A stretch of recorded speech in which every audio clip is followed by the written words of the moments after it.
Olá, crianças, tudo bem? Nós vamos falar um pouco sobre o processo administrativo, que são os pilares que sustentam a administração e a gestão, que são planejamento, organização, direção e controle. O processo administrativo, turma, é a estrutura que fundamenta tudo que a gestão faz. Com base no processo administrativo, eu vou conseguir observar e executar todas as atribuições de um gestor. Esses 4 elementos, eles acontecem simultaneamente o tempo todo, num ciclo que não se encerra. Eu planejo, organizo, dirijo e controlo o tempo todo, porque essa é a nossa função como gestores. O primeiro elemento desse processo administrativo é o planejamento. Planejar é antever o futuro. Planejar é olhar para as ferramentas do que eu tenho agora, olhar para os elementos que eu tenho agora e enxergar como eu vou fazer para atingir objetivos no futuro.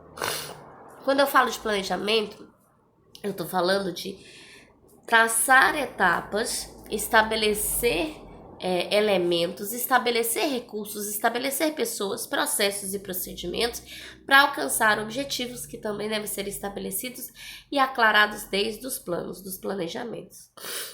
Um planejamento, para ele ser efetivo, ele precisa ter 5 características. Primeira delas, ele é cíclico.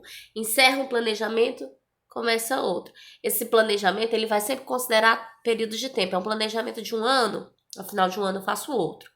É um planejamento de uma semana, ao final de uma semana eu faço outro. Ele deve ser formal. Eu não planejo aqui, eu planejo. O planejamento tem que ser escrito, documentado, registrado. Porque senão depois a gente planeja e não lembra exatamente em que termos o planejamento aconteceu. No momento em que ele é formalizado e documentado, eu sei exatamente o que foi planejado. Eu tenho condição de acompanhar isso durante todo o processo. Terceira característica, o planejamento é sempre voltado para o futuro. O planejamento é daqui para frente. Não adianta eu discutir para trás. Eu até uso informações do para trás, mas eu não trabalho com nada para planejar para trás. Eu só planejo daqui para frente. Ele precisa ser sistêmico, ou seja, ele precisa ter uma metodologia de execução. A gente vai inclusive estudar 2 metodologias. E ele precisa, com todas as nossas mudanças mercadológicas e de comportamento, ele precisa ser flexível, ele precisa ser interativo. Eu preciso ter condições de fazer ajustes nesse planejamento quando for necessário. Planejamento, ele tem 3 tipos. Ele pode ser estratégico, tático ou operacional. E aí a gente vai lembrar da pirâmide das organizações. Nível estratégico, lá em cima da pirâmide, eu planejo para o longo prazo. Eu planejo elementos que envolvem a organização como um todo. Eu vou enxergar o ambiente interno e externo da minha organização.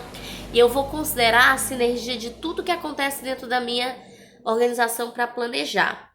É nesse planejamento estratégico que eu defino elementos como missão, visão, valores, ok? No segundo nível tem o planejamento tático. O que é planejamento tático? É aquele planejamento de médio prazo que eu planejo para setores, para departamentos. Eu pego o planejamento estratégico e desmembro ele em planos táticos para os setores e para os departamentos. E eu torno essa estratégia da empresa aplicável para cada área da organização. Eu tô com a rinite atacadíssima, me perdoem. No último nível, aqui na base da pirâmide, eu tenho o planejamento operacional, que é o planejamento de curto prazo. É o planejamento de, no máximo, até 1 ano. Eu planejo para o curto prazo porque eu planejo as tarefas dos indivíduos. Eu pego o meu planejamento tático, que é por setores, e eu desmembro em planejamentos para cada tarefa, para cada funcionário.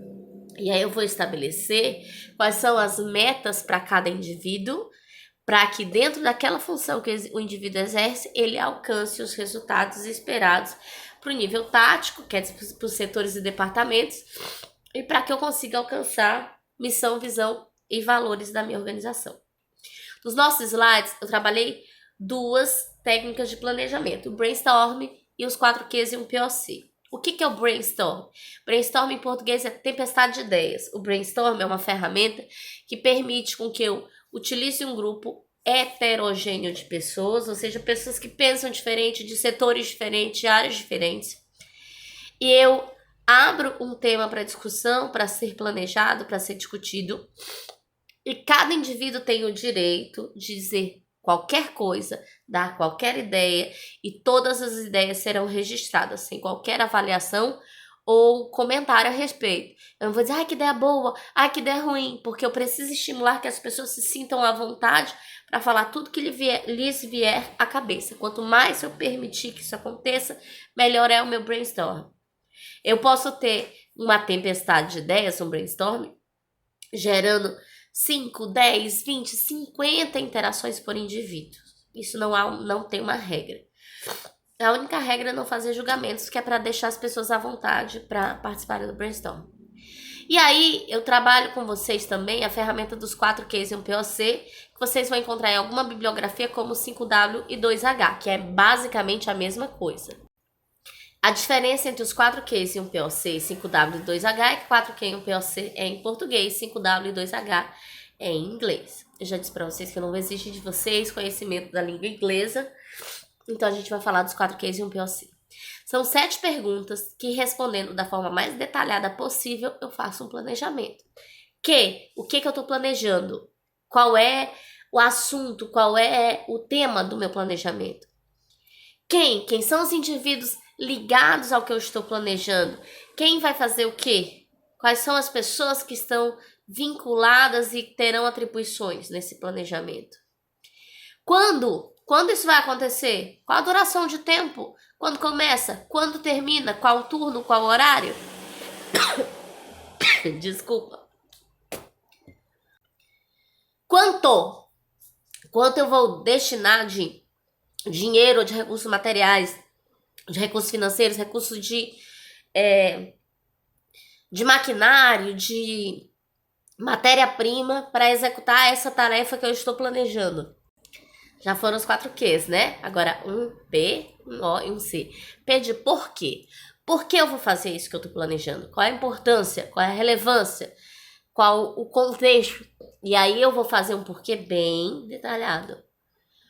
Eu vou fazer um onde? Qual lugar? Qual setor? Qual departamento?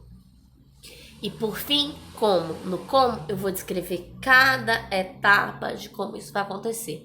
Pode ser que dentro do como, eu tenha etapas que eu vou ter que fazer para cada uma delas um 4Q e um POC, para dar mais detalhamento, porque eu posso ter uma tarefa macro, dividida em micro tarefas, até chegar numa tarefa pequenininha que não dê mais para subdividir o planejamento. Certo, crianças? Alguma dúvida? Espero que não. E por eu já sair dessa videoaula, vocês estão liberados.